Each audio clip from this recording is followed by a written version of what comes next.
ആരാണ് ഈ ബൈജു ബാവര? അക്ബർ ചക്രവർത്തിയുടെ കൊട്ടാരത്തിലെ നവരത്നങ്ങളിൽ ഒരാളായ സംഗീത സാമ്രാട്ട് താൻസൻ. താൻസനെ പാട്ടുപാടി തോൽപ്പിച്ച ആളാണ് ബൈജു ബാവർ.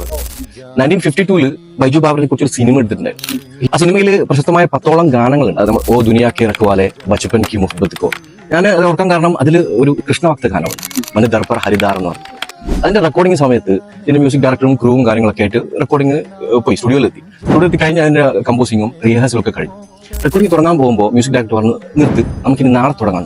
അപ്പോൾ അതിന്റെ പ്രൊഡക്ഷൻ ടീം പറഞ്ഞു, നമ്മൾ ഓൾറെഡി ഇന്ന് ഫുൾ ഡേക്കുള്ള റെന്റ് കൊടുത്തിട്ടുണ്ട്, നഷ്ടം വരുന്നത്. അപ്പോൾ മ്യൂസിക് ഡയറക്ടർ പറഞ്ഞു, കുഴപ്പമില്ല, അത് ഞാൻ സഹിച്ചോളാം, എല്ലാവരും നാളെ രാവിലെ നേരത്തെ എത്താം, വരുമ്പോൾ ഒരു കാര്യം ശ്രദ്ധിക്കുക, കുളിച്ച് ശുദ്ധിയായിക്കൊണ്ട് വരണം, കാരണം നമ്മൾ ചെയ്യാൻ പോകുന്നത് കൃഷ്ണഭക്തി ഗാനമാണ്. ഈ മ്യൂസിക് ഡയറക്ടറുടെ പേരാണ് ഇന്ത്യൻ ടാൻസൻ എന്നറിയപ്പെടുന്ന നൌഷാദ്. ഇതിന്റെ രചയിതാവ് ഷക്കീൽ ദുനിയാവി, പാട്ടുപാടിയത് പ്രശസ്ത ഗായകൻ മുഹമ്മദ് റഫി.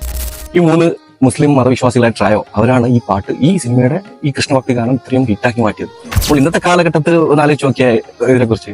മാത്രമല്ല ഈ നൌഷാദ് തന്നെയാണ് മലയാളത്തിലെ രാമഭക്ത ഗാനമായ ജാനകി ജാന എന്ന പാട്ട് കൂടി കമ്പോസ് ചെയ്തിട്ടുണ്ട്. അറിയാം, അക്ബർ ചക്രവർത്തിയുടെ കാലഘട്ടത്തിൽ ടാൻസൻ, ബ്രാഹ്മണനായ ടാൻസൻ ഒരു മഹാകവിയായ പാട്ടുകാരനായി നിൽക്കുകയും അതുകൊണ്ട് 52 വിജയപ്പെട്ട് സംവിധാനം ചെയ്ത ബൈജു ബാവരയിൽ ഇത്തരത്തിലുള്ള ഒരു ട്രയോ ഉണ്ടാവുകയും പിന്നീട് നമ്മൾ ഇപ്പോൾ നിൽക്കുന്ന കാലഘട്ടത്തിൽ അതിനെക്കുറിച്ച് ഒന്ന് ആലോചിക്കുമ്പോൾ ഒരു വല്ലാത്ത വേദനാജനകമാണ്. മാറും എന്ന് പ്രതീക്ഷിക്കാം.